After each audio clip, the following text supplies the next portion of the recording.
Alors on arrive maintenant à notre conférence de l'après-midi qui va ouvrir la réflexion sur des défis à venir. Alors on ne parle pas de santé mentale, mais on parle de changement climatique ou encore de la prise en compte des différences entre hommes et femmes. On l'a un peu abordé ce matin.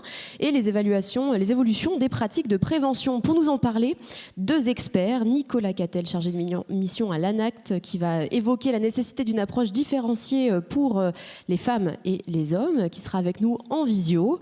Et Jean-François Natton, rapporteur de l'avis du CESE, qui nous parlera de l'intégration du changement climatique dans l'évaluation des risques professionnels. Jean-François Natton, où êtes-vous? Où est-il? Il est là. Venez à nos côtés. Merci beaucoup. Je vais vous laisser la place. Regardez, je vais vous laisser ici le petit manche debout. Hop.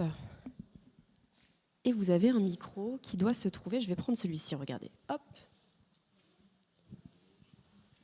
Et c'est à vous. Merci beaucoup.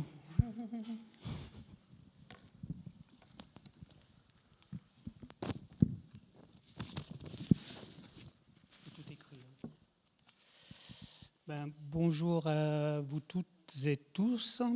Donc Jean-François Natton. Donc je suis, on dit honoraire maintenant, parce que j'ai quitté le CESE il y a quelques mois. Donc je ne suis plus conseiller du CESE, mais j'ai encore la charge de faire la promotion de cet avis. Donc vous remercier de l'invitation et de me permettre de présenter donc cet avis du CESE. Travail et santé environnement, quel défi à relever face au dérèglement climatique? Alors, je suis particulièrement honoré de m'exprimer parce que je vais m'exprimer devant des personnalités qui ont marqué mon parcours militant. Je suis un militant syndical. Et à travers cet avis, je souhaite proposer, nous, le CESE, propose des mesures pour que le monde du travail et les pouvoirs publics adoptent une démarche de prévention plus robuste face au changement climatique. Mais avant de rentrer dans le sujet, j'ai toujours l'habitude de dire quelques mots sur le Conseil économique, social et environnemental. Qui connaît le Conseil économique, social et environnemental? Voilà. Donc c'est pour ça que je fais toujours un petit mot sur le CESE. Vous avez peut-être dû en entendre parler quand même ce week-end, parce que le CESE est le lieu où se tiennent les conférences citoyennes. Il y a eu une conférence citoyenne qui a rendu ses conclusions sur le temps de l'enfance ce dimanche. Donc le CESE, c'est la 3e assemblée constitutionnelle de notre encore belle République. Vous connaissez le Sénat, vous connaissez l'Assemblée nationale, et bien il y a le CESE. Et le CESE est l'assemblée de la société civile organisée. La société civile organisée, on est souvent méconnu, voire méprisé, souvent par celles et ceux qui ont pour horizon de pensée la démocratie sans le social, sans les organisations et sans les forces de rappel que sont les travailleuses et les travailleurs. Donc c'est une assemblée de 175 conseillères et conseillers, issus de 82 organisations du monde économique, social et environnemental. Et nous sommes accompagnés par une belle et mobilisée administration. On a l'habitude de dire qu'on est une mini-France parce qu'à 175 et 82 organisations qui couvrent l'ensemble du territoire d'outre-mer compris, on en a, je veux dire, une ambition d'être représentatif, je vais être un peu, comment on peut dire ça, plus représentatif que d'autres qui sont élus. Voilà, je vais le dire comme ça, voilà. Bon, et nous sommes ce qu'on appelle la chambre du premier mot des lois. Parce que notre mission, par nos avis, c'est d'éclairer les pouvoirs publics et le gouvernement en particulier. Ils ne nous écoutent pas souvent, mais notre mission, c'est celle-ci. Et nos travaux s'inscrivent dans une recherche d'exemplarité portée par le dialogue et l'écoute, afin de tendre à rassembler sur des propositions transformatrices d'intérêt général, plutôt que de cultiver l'invective pour ne rien changer. Alors cet avis, il a été voté à l'unanimité. Important. Donc je vous ai dit que toutes les organisations étaient représentées. Donc ça veut dire que patronat et syndicats d'employés ont voté, se sont retrouvés dans cet avis. Et cet avis, il prend sens dans une période d'inquiétude et de remise en cause des institutions, de la parole et des pensées scientifiques. Alors que nous traversons des crises démocratiques, sociales, environnementales, éthiques, crise du travail, et qu'il devient essentiel de distinguer les concepts opérants et les lieux communs. Alors encore juste un mot d'introduction pour mieux comprendre la construction de cet avis. Le CESE, comme l'Assemblée nationale ou Sénat, est composé de commissions. Donc il y a une commission travail-emploi. Et cette commission, elle est placée sous la présidence de Sophie Thierry. Une présidente qui a eu l'audace politique, il y a 4 ans maintenant, d'inscrire la centralité du travail au cœur de ses travaux. Persuadée que la mise en invisibilité du travail porte une part de responsabilité dans les effondrements en cours. Aussi, c'est traversé par 4 déterminants qu'ont construit nos avis, celui de l'anticipation des nouvelles organisations du travail, celui de la réponse aux enjeux d'un monde habitable où l'urgence de la transformation des situations de travail se conjugue avec l'adaptation et l'atténuation, on y reviendra après, celui de penser la construction de ce tout nouvel âge de la démocratie au travail, et celui de mener le combat toujours recommencé pour la justice sociale et contre les processus d'exclusion. Et donc c'est à l'aune de ces 4 déterminants que cet avis a été construit et qu'il a été voté à l'unanimité. Alors, il y a quelques années, là, je fais juste une petite écartade, on avait plaidé dans d'autres lieux que le CESE, mais ça fait écho à la table ronde précédente. C'est très bien.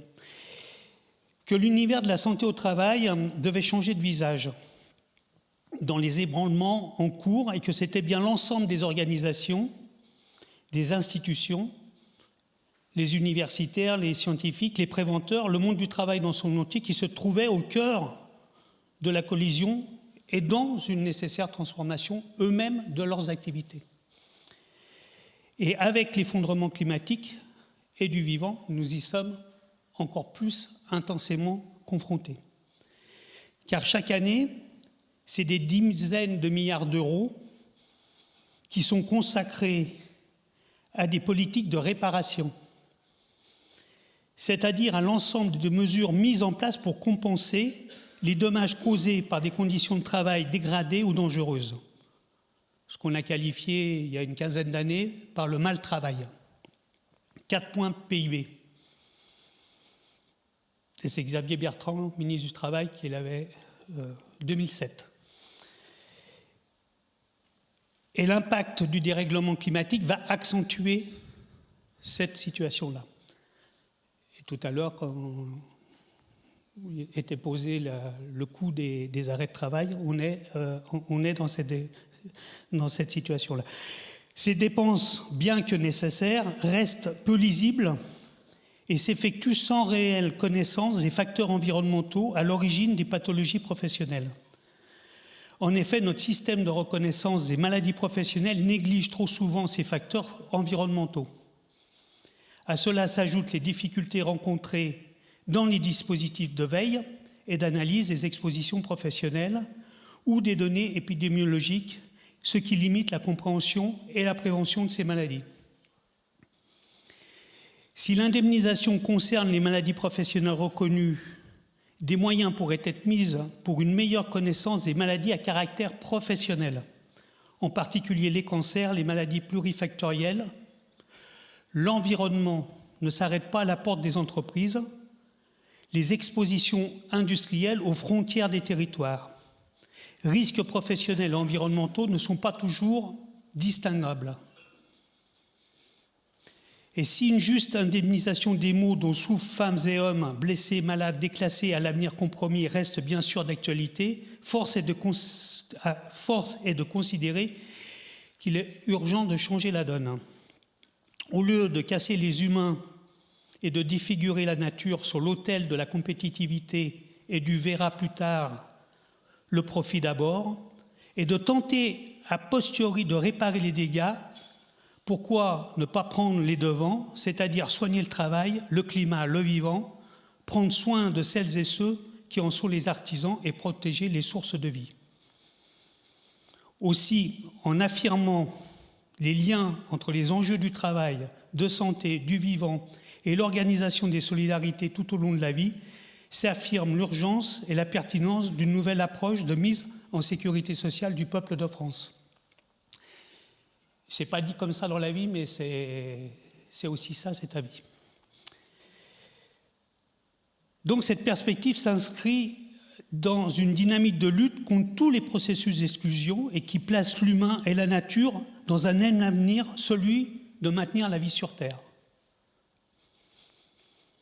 Alors une bifurcation est appelée, qui demande de se dégager d'une culture réparatrice, redistributive, compensatrice du méfait accompli pour s'engager dans des démarches de prévention, d'éducation et de promotion du travail et de la santé.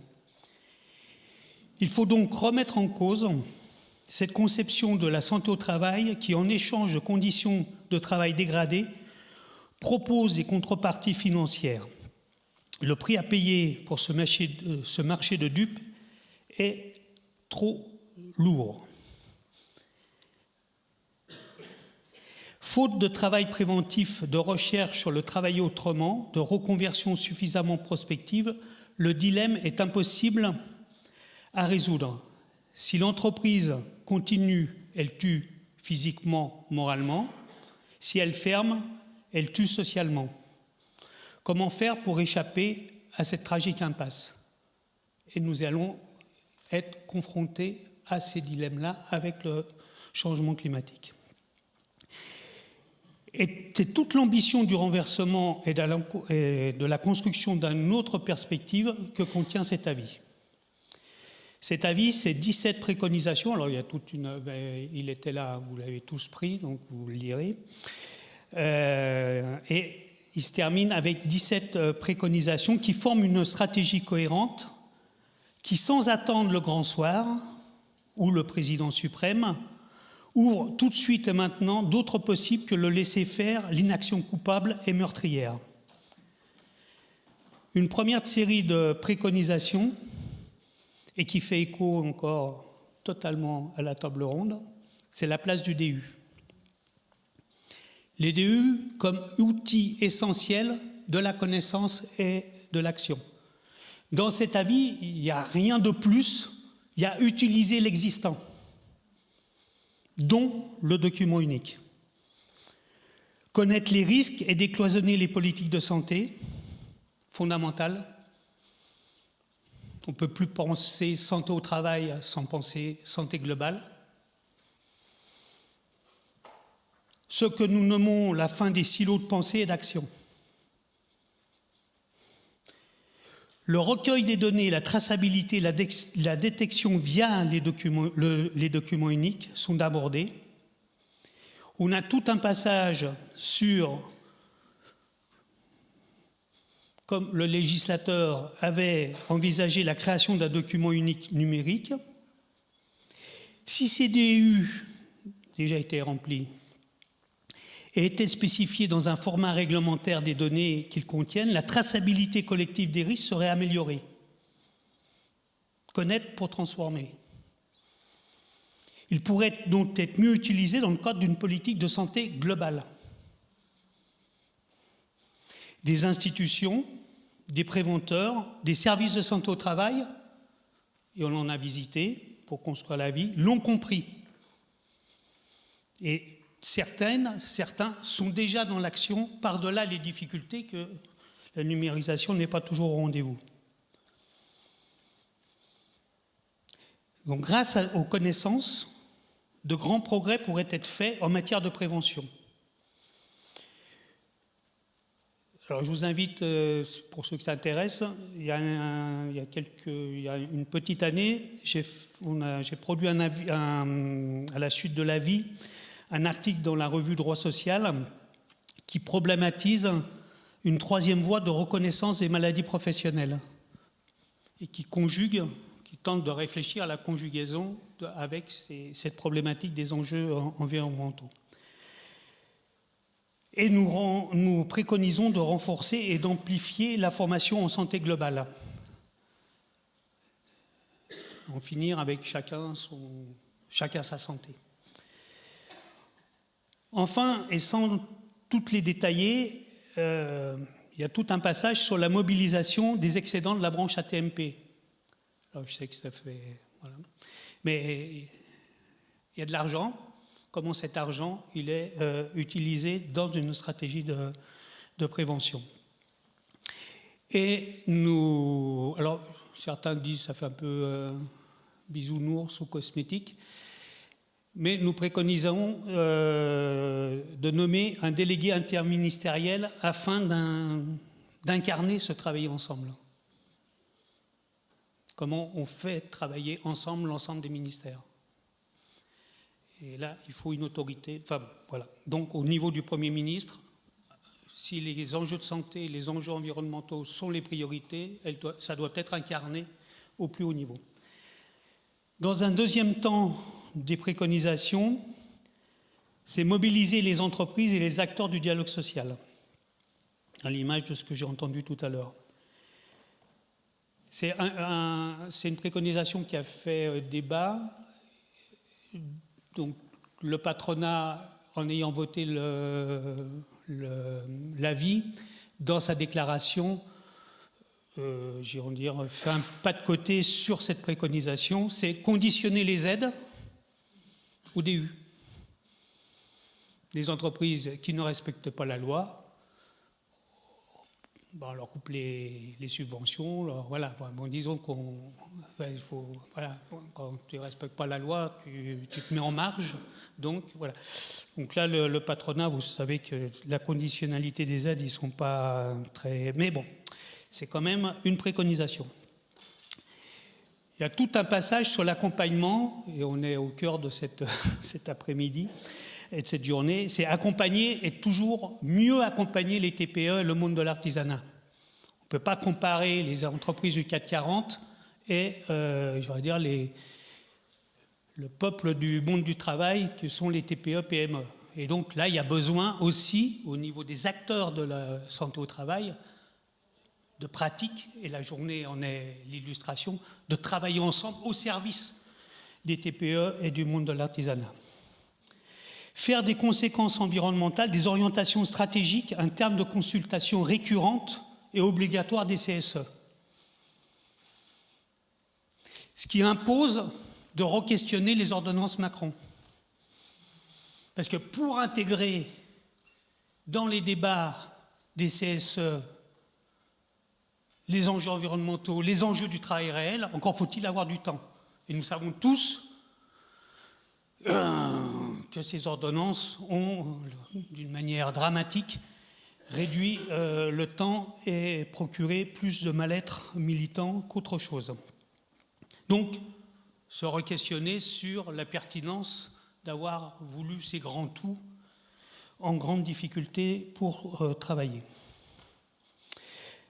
Nous avons une préconisation sur que la canicule intègre le dispositif intempéries.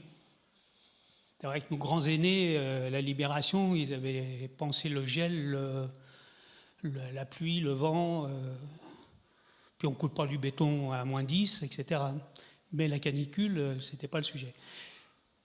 C'est une des préconisations qui a été quasiment les Jeux Olympiques passés, on a modifié la réglementation. La canicule est une intempérie. Donc on arrête de travailler. Voilà. Donc ça, c'est une préconisation incarnée. Et nous préconisons la participation des partenaires sociaux aux CTS. Les CTS, c'est les comités territoriaux de santé. Pour incarner les enjeux de santé globales, les enjeux de santé, le travail doit être présent dans ces débats, dans les territoires de santé. Et le troisième mouvement, c'est ce qu'on a qualifié de nouvel âge de la démocratie au travail. Et donc la préconisation 17, c'est inscrire le devoir d'écoute comme principe de prévention dans le Code du travail. Vous savez qu'il y en a 9 principes de prévention. On préconise un 10e. Mais ce principe d'écoute devrait être en réalité le premier et primer sur tous les autres. Car une réflexion pourrait surgir. Pourquoi se fait-il que toutes les grandes difficultés pour mettre en œuvre les 9 ne partent-ils pas que l'on n'écoute pas celles et ceux qui font? Et sans écouter, entendre, comprendre celles et ceux qui font, rien ne se fera. Et confronté aux défis climatiques, sans la participation active des travailleuses et des travailleurs, rien ne sera. Rien ne sera. Donc le devoir d'écoute comme principe de prévention. Avec cet avis, nous avons affirmé que si le travail, cœur des activités humaines, est aussi face à une crise de sens, est perçu comme un problème, parce que vous avez tous fait la fresque du climat, donc vous avez tous mesuré que les activités humaines sont la cause du dérèglement climatique, donc le travail est la cause de l'effondrement dans lequel nous sommes, mais le travail est la solution, ou doit être la solution. Parce que c'est par lui que passera l'atténuation du changement climatique, en montrant à quel point il doit être un déterminant de la santé, en souhaitant que le dialogue social ancré dans les entreprises, les services publics, dans les territoires de vie, devienne le lieu de la mobilisation nécessaire et en élargissant les conditions du débat démocratique au travail. Pour comprendre que la crise climatique, l'effondrement de la biodiversité nous font entrer dans une époque que les concepts des Lumières, ce qu'on nous a appris, du progrès continu, de la lutte des classes, des rapports de force, peinent à appréhender. Alors qu'il convient de refaire société avec la terre et de conjuguer la terre, le travail et le toit de la maison. Dans ce chaos qui vient, faire entrer l'entreprise dans l'histoire démocratique est et sera l'essentiel. Qu'elle est précisément une des dernières institutions qui organise la vie, la socialisation. Elle doit donc être rendue conforme à notre idéal démocratique si nous en avons encore un. La crise écologique actuelle invite à repenser en profondeur le statut du travail. Donc il devient nécessaire de dépasser une vision strictement marchande du travail et du vivant. Au lieu de réduire le travail à sa seule valeur d'usage ou à sa rentabilité, il s'agit de redonner toute sa place à l'œuvre accomplie, c'est-à-dire à la qualité, au sens et à l'impact du travail sur le monde. C'est dans ce contexte qu'intervient la conception ergologique, cette approche qui considère le travail comme un processus où l'expérience, la réflexion, l'engagement des personnes sont essentiels pour transformer leur activité. Fait écho aussi à la table ronde. La déclaration de Philadelphie, je terminerai par là, la déclaration de Philadelphie du 10 mai 1944, dont je vous invite tous à prendre connaissance, texte fondateur de l'Organisation internationale du travail, affirme que le travail n'est pas une marchandise. Elle rappelle l'importance de placer l'humain et le bien-être au centre des politiques sociales et économiques. Ce principe est particulièrement pertinent aujourd'hui, peut-être plus qu'hier, alors que l'urgence écologique nous invite à inventer de nouvelles façons de travailler, respectueuses de la planète, et du vivant et des travailleuses et des travailleurs.